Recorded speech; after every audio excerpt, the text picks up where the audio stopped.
Welcome to our anime पाठशाला। Explanation शुरू करने से पहले एक छोटा सा रिकैप कर लेते हैं, वो भी मसालेदार अंदाज में। पिछले एपिसोड 143 पार्ट 1 में हमने देखा था कि हॉल ऑफ सोल के टियानजुन्स ने फॉलिंग स्टार पेविलियन पर हमला कर दिया था और फिर हमारा हीरो शाओयन भिड़ जाता है हॉल ऑफ सोल के एक खतरनाक नौवे तियानजुन जुन तियानजुन से। जैसे ही लड़ाई अपने पीक पर पहुंचती है तभी होती है मास्टर याओ लाओ की एंट्री। और भाई साहब क्या एंट्री होती है, एकदम गॉड लेवल। जैसे ही वो कदम रखते हैं स्पेस में वेव्स बननी शुरू हो जाती हैं, चारों तरफ एक क्रिस्टल ऑरा एक्सप्लोड होने लगता है और एक खतरनाक सी स्पिरिचुअल एनर्जी फैलने लगती है। जैसे किसी तूफान से पहले की शांति होती है ना, बस वैसी ही एक डरावनी सी खामोशी माहौल में छा जाती है। और तभी जुन तियानजुन मास्टर पर अटैक करती है, लेकिन मास्टर तो मास्टर है, वो उसके टेरिफाइंग अटैक को ऐसे रोक लेते हैं जैसे वो कुछ था ही नहीं। इससे जुन तियानजुन की हालत पतली हो जाती है। डर के मारे वो एक स्पेशल टोकन को तोड़ देती है और उसी पल समन हो जाता है। 8वें तियानजुन बा तियानजुन। अब भाई ये तो और भी ज्यादा पावरफुल और टेरिफाइंग निकलता है। उसके आते ही चारों ओर एक चिलिंग और ब्लडिश एनर्जिकल ऑरा फैल जाती है जो एकदम विंटर वाली एटमॉस्फेयर क्रिएट कर देती है। सभी डिसाइपल्स कोल्ड ऑरा की वजह से कांपने लगते हैं और यहीं से शुरू होती है एपिसोड 143 पार्ट 2 की एक्सप्लेनेशन। वैसे ये विलन वाली एंट्री सच में सॉलिड थी। क्या किलर एंट्री मरी है भाई ने। मुझे तो एकदम धांसू लगा। और आपको कैसा लगा कमेंट में जरूर बताना। लेकिन मास्टर याओ लाओ की एंट्री से कंपेयर मत करना, क्योंकि अभी तक की सबसे आइकॉनिक गूज़बम्प्स वाली एक नंबर झक्कास एंट्री वही थी। अगर आपको बैटल थ्रू द हेवंस पसंद है और रोजाना इसी तरह की धमाकेदार एक्सप्लेनेशन चाहिए तो लाइक और चैनल को सब्सक्राइब जरूर कीजिए। यहाँ आपको मिलेंगे शॉर्ट्स, एपिसोड ब्रेकडाउन और वो भी एकदम मसालेदार अंदाज में। अब एक्सप्लेनेशन शुरू करते हैं एपिसोड 143 पार्ट 2 का। जैसे ही 8वें तियानजुन अराइव करता है उसका चिल्ड एनर्जिकल ऑरा चारों ओर स्प्रेड होने लगते हैं, जिससे वहां खड़े डिसाइपल्स को सांस लेने में भी प्रॉब्लम्स होने लगती है। सभी ठंड से कांपने लगते हैं। फिर 8वें तियानजुन घूरते हुए 9वें तियानजुन से पूछता है, अरे क्या हुआ, किसने छेड़ा मेरी बंदी को। 9वें तियानजुन जो अब तक खुद घबराई हुई थी बोलती है, अरे सामने देख, तेरा बाप खड़ा है, पहले इससे डील कर, डायलॉग बाजी बाद में करना। और तभी 8वें तियानजुन की गूंजती हुई आवाज आती है, कौन है रे जो बच्चों को डरा रहा है, तेरी तो। और बोलते हुए वो सामने की ओर देखता है। सामने देखते ही उसकी भी फट जाती है और बोलता है, याओ चेन, तुझे फिर से बॉडी मिल गई। तभी मास्टर उसको बड़े कूल स्टाइल में बोलते हैं, सुन, पहली बात, तेरे हॉल ऑफ सोल को क्या लगता है जब मर्जी मेरे डिसाइपल्स को बजाकर चला जाएगा। जो तुम दोनों तियानजुन्स को भेजा है, हॉल ऑफ सोल हमारे बारे में कुछ ज्यादा ही सोचता है। ये सुनकर 8वें तियानजुन हंसने लगता है और मास्टर याओ चेन से कहता है, लगता है तुझे बॉडी मिल गई और तूने अपने पुराने स्ट्रेंथ को रिकवर कर लिया है। जो 9वीं तियानजुन भी तेरे से पिट गई। इतने में 9वें तियानजुन को मिर्ची लग जाती है तो बंदी बोलती है, अबे फालतू का ड्रामा बंद कर, अभी इसका गेम बजाना है। हम दोनों अपने पावर को कंबाइन करके इसकी बजा देंगे, फिर देखते हैं ये क्या ही कर लेता है। फिर वो 9वें तियानजुन अपने वाटर डूची को निकाल लेती है और एक टेरिफाइंग अटैक को बनाना लगती है। उसका अटैक इतना खतरनाक होता है कि ब्लैक क्लाउड छाने लगते हैं और काफी हॉरिबल थंडर भी समन हो जाते हैं, जो देखने में एकदम टेरिफाइंग वाली वाइब डिलीवर कर रहा होता है। तभी उस ब्लैक क्लाउड से रेन्स की ड्रॉप्स अर्थ की तरफ गिरने लगते हैं और ये रेन्स ड्रॉप सबको प्रॉब्लम क्रिएट करने लगता है। उस टेरिफाइंग एनर्जेटिक आइस क्लाउड्स को देखकर फेंगजुंगे, शाओयन समेत सभी डिसाइपल्स हैरान हो जाते हैं। तभी जो ड्रॉप्स रेन फॉर्मेशन ले लेता है, जिससे स्पेस में वेव्स आने लगते हैं। उसका साइज काफी जायंट था। उस फॉर्मेशन को देखकर सारे डिसाइपल्स और मेंबर्स डर से कांपने लगते हैं और सोचने लगते हैं, आज अपना पता साफ हो जाएगा, कौन बचाएगा हमें अब। और फिर तियानजुन मास्टर याओ लाओ से बोलता है, याओ चेन, अब देखता हूं तुझे कौन बचाता। इसे देखकर मास्टर को घंटा फर्क नहीं पड़ता और वो चिल मोड में बस खड़े थे। ये देखकर वो दोनों तियनजुन पागल हो जाते हैं और जोर जोर से हंसने लगते हैं। और दूसरी तरफ डिसाइपल्स की फटी पड़ी होती है कि बच पाए। उसे सोचते देखकर मास्टर याओलाओ बोलते हैं, देख, अभी मैं अपनी पूरी पावर का यूज नहीं कर सकता, बस उसका एक छोटा सा पार्ट ही यूज कर सकता हूं। पर तुम दोनों को ठोकने के लिए बस इतना सा पार्ट ही काफी है, क्योंकि मैं अब नोए स्टारडूजन्स नहीं रहा, हाफ सेंट। ये सुनते ही वहां खड़े सभी लोग हैरान रह जाते हैं उनकी ओरिजिनल स्ट्रेंथ के बारे में जानकर। चाहे शाओयान हो या फिंगजुंगी या फिर डिसाइपल्स हो, सभी खुशी से पागल हो जाते हैं। पर दूसरी तरफ हाफ सेंट शब्द सुनते ही दोनों तियनजुन्स कांपने लगते हैं और समझ जाते हैं कि मास्टर से डील करना उनकी औकात से बाहर है। इतना कहने के बाद मास्टर याओलाओ अपने हाथ से अपनी फिंगर्स को क्रश करते हैं और फिर उनकी क्रिस्टल ऑरा उस जायंट आइस बॉल की तरफ जाकर चिपकने लगती है।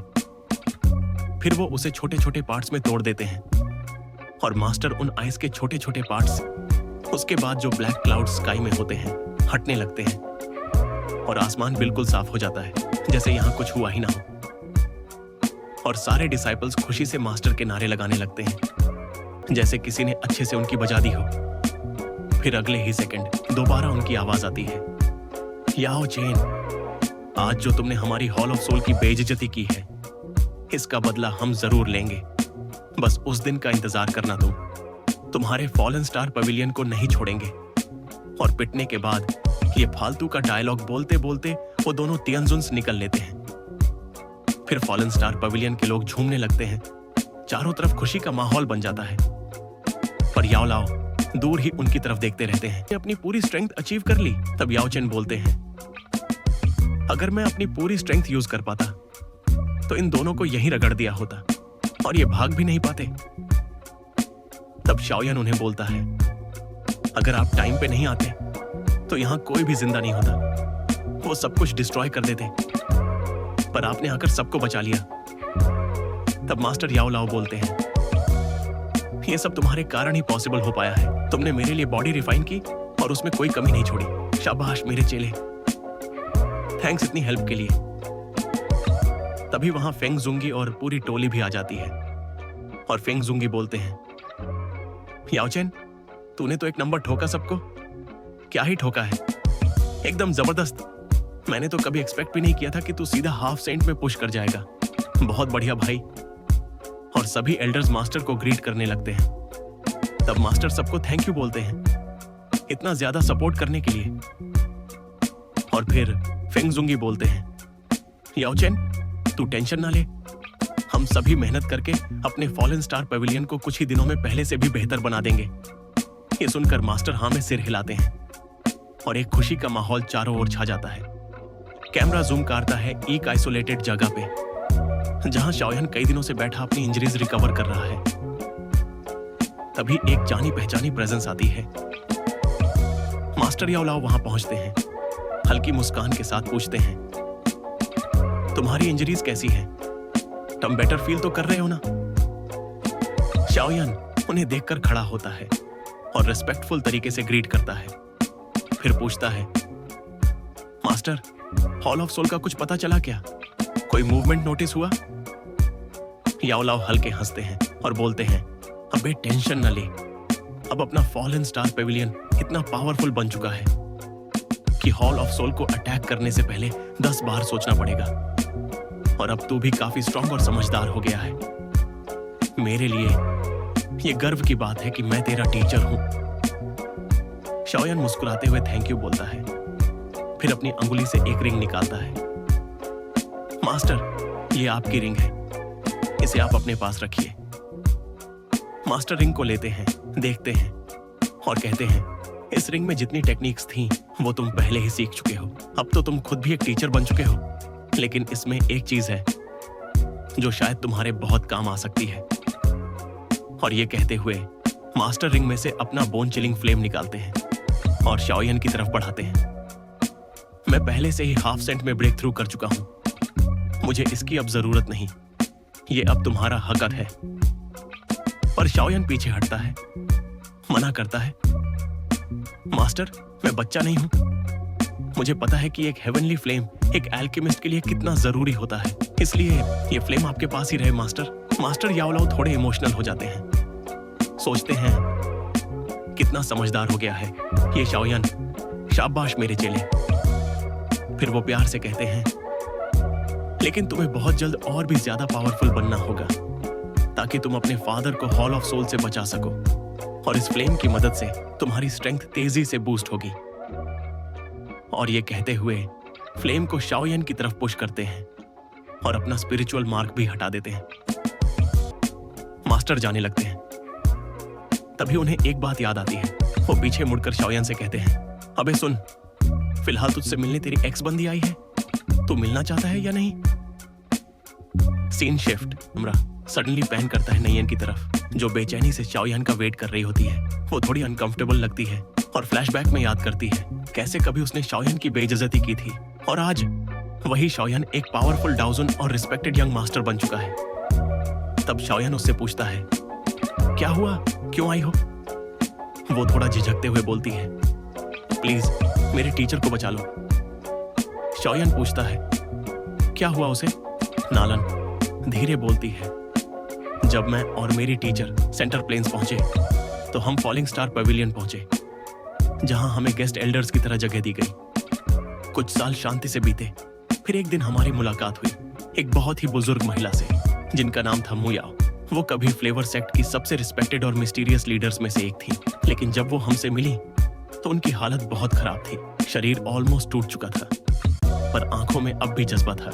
टीचर ने बिना किसी स्वार्थ के उनकी सेवा की, उनकी देखभाल की, और मुयाओ, जो शायद आखिरी बार किसी पर भरोसा करना चाहती थी, इतनी प्रभावित हुई कि उन्होंने अपनी जिंदगी की सारी जमा की हुई डाउची, स्पिरिचुअल एक्सपीरियंस और एक स्पेशल स्पिरिचुअल फ्लेम सब कुछ ट्रांसफर कर दिया मेरी टीचर के शरीर में। मुयाओ ने टीचर को फ्लेवर सेक्ट का अगला लीडर चुन लिया था, लेकिन जब मेरी टीचर ने इनकार किया तो मुयाओ ने एक मिस्टिकल रिचुअल किया और सारी एनर्जी को उनके शरीर में सील कर दिया, और फिर वहीं अपने प्राण त्याग दिए। उनके मरने के बाद हमें एक लीडर टोकन मिला। हम उसे लेकर फ्लेवर सेक्ट पहुंचे, लेकिन वहां की काउंसिल ने हम पर ही शक किया। बोले कि हमने मुयाओ को मारकर पावर हड़प ली है। उन्होंने ना सिर्फ टोकन हमसे छीन लिया, बल्कि जब उन्होंने टीचर की बॉडी को स्कैन किया तो उन्हें पता चला कि मुयाओ की सील्ड डाउची अब भी उनके अंदर है। काउंसिल के कुछ एल्डर्स ने तुरंत उस पावर को एक्सट्रैक्ट करने की कोशिश की, लेकिन सेक्ट के कुछ पुराने एल्डर्स ने उन्हें रोक दिया। उस टेंशन में एक एल्डर ने मेरी टीचर को चैलेंज दे डाला। बोले कि अगर वो हार गई तो उन्हें मुयाओ की सारी डूची लौटा देनी होगी, और अगर जीत गई तो उन्हें फ्लेवर सेक्ट की अगली लीडर घोषित किया जाएगा। लेकिन ये मुकाबला अकेले नहीं होता, यहाँ फाइट्स कंपेनियंस के साथ होती हैं, और ओपोनेंट है एक 2 स्टार डोजून और उसका कंपेनियन जो 6 स्टार डोजून है। हमारी टीचर इस तरह की फाइट के लिए तैयार नहीं है, और सबसे बड़ी मुश्किल, वो सील्ड डोची अभी भी मुयाओ की स्पिरिचुअल लॉक से बंद है, जिसे सिर्फ एक हाई रैंक एल्केमिस्ट ही अनलॉक कर सकता है। अगर वो जबरदस्ती निकाली गई तो टीचर को इतनी बड़ी इंटरनल इंजरी होगी कि शायद वो बच ना पाए। ये सब सुनकर शाओयान सोचने लगता है। तभी मास्टर याओलाओ आते हैं और कहते हैं, शाओयान, अगर फ्लेवर सेक्ट की लीडर वो बनती है तो ये हमारे लिए बहुत फायदेमंद होगा। वो आगे चलकर हमारी बहुत मदद कर सकती है। ये कहते हुए मास्टर शाओयान को एक टोकन देते हैं और कहते हैं, अगर लगे कि तुम हैंडल नहीं कर पा रहे हो तो इसे तोड़ देना, मैं खुद आ जाऊंगा।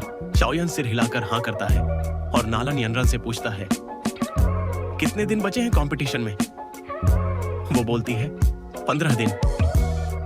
शाओयान कहता है, 15 दिन बहुत कम है, ठीक है मैं चलूंगा तुम्हारे साथ। और फिर मास्टर से बोलता है, मेरे फ्रेंड्स लिटिल फेरी डॉक्टर यन हो जुंझे अभी कल्टीवेशन कर रहे हैं, आप उनका ध्यान रखना। ये कहकर शाओयान नालन यनरन के साथ निकल पड़ता है, और यहीं पे एपिसोड 143 पार्ट 2 का एक्सप्लेनेशन खत्म होता है। आई होप आपको ये एक्सप्लेनेशन अच्छा लगा होगा। अगर अच्छा लगा हो तो लाइक कर देना, और अगर चैनल पे नए हो तो सब्सक्राइब करना मत भूलना। नेक्स्ट एपिसोड आते ही उसका एक्सप्लेनेशन चैनल पे अपलोड कर दिया जाएगा, तो सब्सक्राइब करके बेल आइकॉन को ऑल पे जरूर रखना ताकि आपको सबसे पहले नोटिफिकेशन मिले। लाइक एंड सब्सक्राइब करना मत भूलना। मिलते हैं अगले एक्सप्लेनेशन में, और तब तक के लिए अलविदा।